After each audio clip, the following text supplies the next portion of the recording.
Baghdad کے مشہور شراب خانے کے دروازے پر دستخط ہوئی۔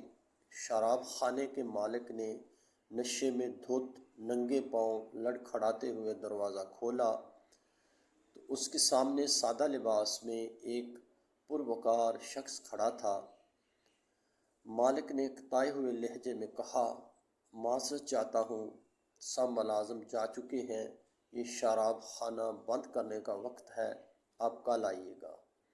اس سے پہلے کہ مالک واپس پلٹتا، اجنبی نے اس کے کندھے پر ہاتھ رکھ کر کہا، مجھے بشر بن حارث سے ملنا ہے، اس کے نام بہت اہم پیغام ہے۔ شراب خانے کے مالک نے چونک کر کہا، بولیے، میرا نام ہی بشر بن حارث ہے۔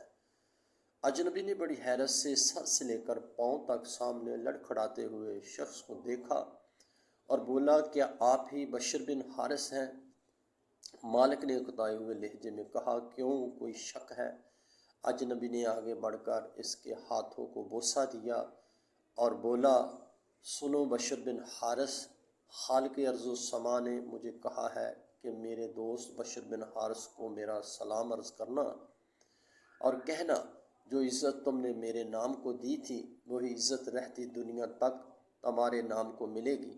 اتنا سننا تھا کہ بشر بن حارث کی نگاہوں میں وہ منظر گھوم گیا جب ایک دن حسب معمول وہ نشے میں دھت چلا جا رہا تھا کہ اس کی نظر گندگی کے ڈھیر پر پڑے ایک کاغذ پر پڑی جس پر اس میں اللہ لکھا تھا۔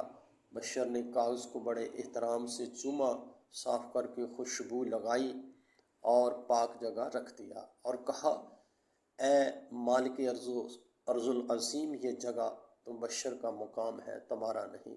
بس یہی ادا بشر بن حارث کو بشر حافی رحمۃ اللہ علیہ بنا گئی۔ جس وقت آپ کو یہ پیغام ملا، آپ اس وقت ننگے پاؤں تھے اور پھر آپ نے ساری زندگی ننگے پاؤں گزار دی۔ آپ جن گلیوں سے گزرتے تھے، ان گلیوں میں چھپائے بھی پیشاب نہیں کرتے تھے کہ آپ کے پاؤں گندے نہ ہو جائیں۔